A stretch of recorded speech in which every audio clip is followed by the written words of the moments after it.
کر سکتا. حضرت فرمایا کہ کوئی پابندی نہیں ہے، تم موج ہے جس طرح مرضی گزار سکتے. جب کہتے ہیں صبح کا وقت ہوا، تہجد کے لیے لوگ اٹھے، ہر ایک اٹھ کر کوئی تہجد میں لگا ہوا ہے، کوئی نوافل میں لگا ہوا ہے، کوئی دعا کے اندر لگا ہوا ہے.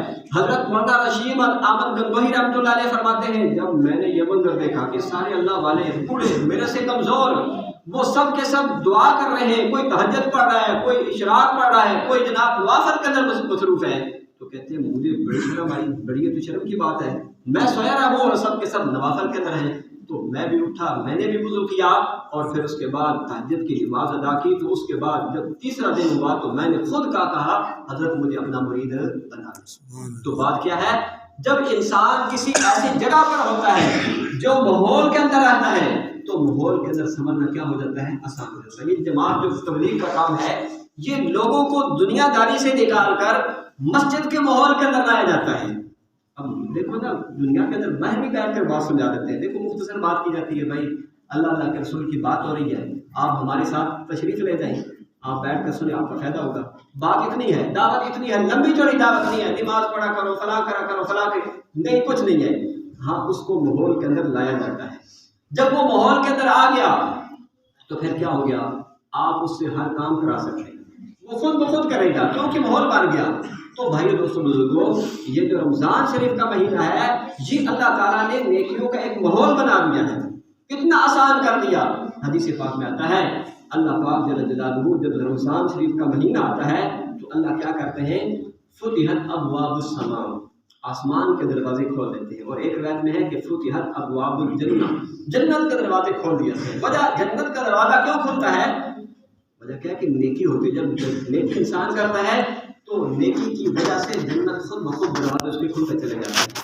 اور اگلی حدیث پاک ہے کیا ہے، وغلقت ابواب جہنم، جہنم کے دروازے بند کر دیے جاتے ہیں. کیونکہ جب گناہ نہیں ہوگا، معاصی نہیں ہوگا تو پھر کیا ہوگا، جہنم کے دروازے خود بخود بند ہو جائیں گے. پھر اس کے بعد اگلی حدیث کے الفاظ یہ ہے کہ وسلسلۃ الشیاطین، جو شیاطین ہیں ان کو قید کر دیا جاتا ہے، جتنے بھی سب شیاطین ہیں وہ سب کو قید کر دیا جاتا ہے. اور آگے اللہ تعالیٰ حدیث پاک میں ہے کہ فتحت ابواب الرحمہ، رحمت کے دروازے کھول دیے جاتے ہیں. اور حدیث پاک میں آتا ہے نبی کریم صلی اللہ علیہ وسلم نے فرمایا کہ جب بھی رمضان شریف کا مہینہ آتا ہے تو ہر رات کو اللہ تعالیٰ جل جلالہ فرشتوں سے اعلان کرواتے ہیں. کیا اعلان ہے کوئی مجھ سے مانگنے والا کہ مجھ کو عطا کر دوں، ہے کوئی بخشش چاہنے والا کہ میں اس کی بخشش کر دوں. یہ اعلان اللہ تعالیٰ رمضان شریف کی ہر رات کے اندر کرتے ہیں. اب یہ اتنا اللہ تعالیٰ نے ماحول سازگار بنا دیا، جو رکاوٹیں تھیں وہ ساری کی ساری انسانوں کے لیے ختم کر دی. اب اس کے باوجود آپ سوال کر سکتے ہیں کہ بہت سارے لوگ ہیں جو رمضان شریف کے مہینے کے اندر بھی شراب بھی پیتے ہیں، گناہ بھی کرتے ہیں، گناہ ہوتے ہیں. علماء فرماتے ہیں گناہ تو ہوتے ہیں لیکن اتنے گناہ نہیں ہوتے جتنا عام دن کے اندر ہوتے ہیں. تھوڑا سا فرق پڑ جاتا ہے، تھوڑا سا فرق پڑ جاتا ہے. اور حضرت مولانا شیخ زکریا رحمۃ اللہ علیہ فرماتے ہیں کہ یہ جو انسان گناہ کرتے ہیں اس کی وجہ کیا ہے کہ اگر سرکش شیاطین قید ہو گئے تو ان کے چھوٹے چھوٹے شتنگڑے تو وہ قید نہیں ہوئے، وہ تو آزاد ہے، تو اس کی وجہ سے بھی انسان گناہ کے اندر لگ جاتا ہے. اور حضرت نے دوسری وجہ یہ بیان کی ہے اگر سرکش شیاطین قید ہو گئے، سارے شیاطین ہی قید ہو گئے، لیکن انسان 11 مہینے انسان جو ہے وہ شیطان کے ساتھ انسان کا تلبس ہے، ہر وقت ملنا بیٹھنا ہے. دیکھو جس کے ساتھ انسان ہر وقت مجلس اختیار کرتا ہے تو اس کے اثرات دل و دماغ کے اندر آ جاتے ہیں. حضرت مولانا شیخ سعدی رحمۃ اللہ علیہ وہ فرماتے ہیں کہ صحبت صالح ترا صالح کن، نیک آدمی کی صحبت انسان کو کیا کرتی ہے جی، نیک بنا دیتی ہے. اور صحبت طالح ترا طالح کن، جو برے آدمی کی صحبت ہے وہ انسان کو کیا کر دیتی ہے، برا بنا دیتی ہے. تو برا انسان کب بنتا ہے، جب بروں کے پاس انسان بیٹھتا ہے. تو اس لیے انسان کو چاہیے کہ وہ دیکھے کہ میں کس کے ساتھ دوستی قائم کر رہا ہوں، اس کی دینداری کیسی ہے.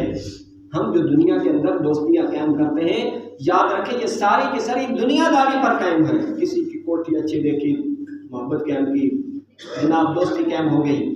کسی کا کھاتا پیتا مال اس کو دیکھا، کسی کے پاس دنیا کی کوئی وجہ دیکھی، خوبصورتی دیکھی، کوئی بھی دنیا کا رشتہ رہتا ہے، یہ سب کے سب دوستی کے تعلقات کے ذریعے ہیں. یاد رکھیں یہ سارے کے سارے حسرت اور افسوس کا ذریعہ ہوں گے.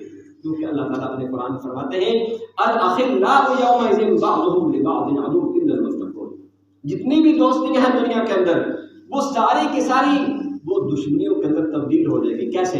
جیسے ہی مریں گے، مرنے کے بعد ہر ایک تان کرے گا کہ اس نے مجھے گمراہ کیا. وہ کہے گا میں کہتے تو واپس گمراہ ہو گیا ایسے، تو نے ایسا کیا ہے، تیری وجہ سے میں گمراہ ہوا. تیسرا کہے گا کہ میں اس کی وجہ سے گمراہ ہوا. تو کتنے انسان ہوگی یہ دوستیاں ہوگی، آپس میں مل کے کھاتے تھے، مل کر بیٹھتے تھے، چلنا پھرنا اڑنا بیٹھنا ایک جگہ پر تھا، لیکن یہ دوستی کی بنیاد دین نہیں تھا. جب دین نہیں تھا تو پھر کیا ہوا، جیسے ہی مرتے گئے تو دوستی دشمنی کے اندر تبدیل. اس لیے یہ رمضان شریف کا مہینہ ایسا بابرکت مہینہ ہے، اس مہینے کے اندر جو بندہ روزہ رکھتا ہے، روزے کی فضیلت کتنی ہے. حدیث پاک میں ہے من صام رمضان، جو بندہ بھی رمضان شریف کا روزہ رکھتا ہے ایمان کی حالت میں، شرط میں کیا ہے ایمان، اور وہ احتساباً ثواب کی نیت سے روزہ تو رکھا، لیکن ساتھ ساتھ کوئی اور نیت کے اندر فطور ہے. فرمایا کہ غفر له ما تقدم من ذنبه، اس کے پچھلے سارے گناہ اللہ تعالیٰ معاف فرما دیتے ہیں. اور یہ جو رمضان شریف کے مہینے کے اندر ہم جو افطاری کرتے ہیں، افطاری کروانا بھائی ثواب کا کام ہے، افطاری کروایا کرو، پچھلی جمعے کے اندر فضیلت اس کی بیان ہو چکی ہے.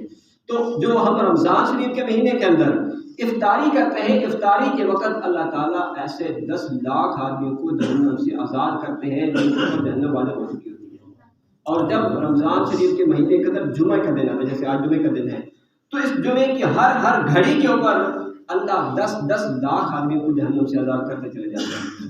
اور جب رمضان شریف کی آخری رات ہوتی ہے، جس کو لیلۃ الجائزہ کہتے ہیں، انعام کی رات، اس ایک رات کے اندر شروع رمضان سے لے کر آخر رمضان تک جتنے لوگ جہنم سے آزاد ہو گئے سب کے برابر اللہ تعالیٰ ایک رات کے اندر جہنمیوں کو آزاد کر دیتے ہیں جہنم سے. تو کتنی بابرکت جگہ ہے.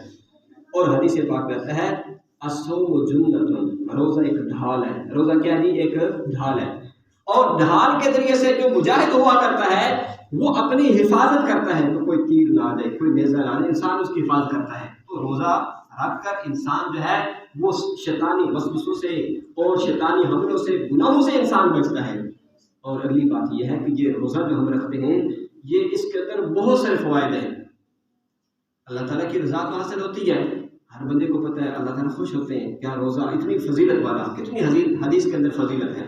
اور حدیث پاک میں آتا ہے آپ علیہ السلام نے فرمایا کہ ہر روزہ جو بھی انسان نیکی کرتا ہے تو اس کا اجر اللہ تعالیٰ 10 گنا سے لے کر 700 گنا تک اللہ تعالیٰ اس کا اجر و ثواب عطا فرماتے ہیں. ہر ایک نیکی کو اس کو بڑھا کر کتنا دیتے ہیں؟ 10 گنا سے لے کر 700 گنا تک بڑھا دیتے ہیں. اور رمضان شریف کے مبارک مہینے کے اندر ہر عمل جو بھی انسان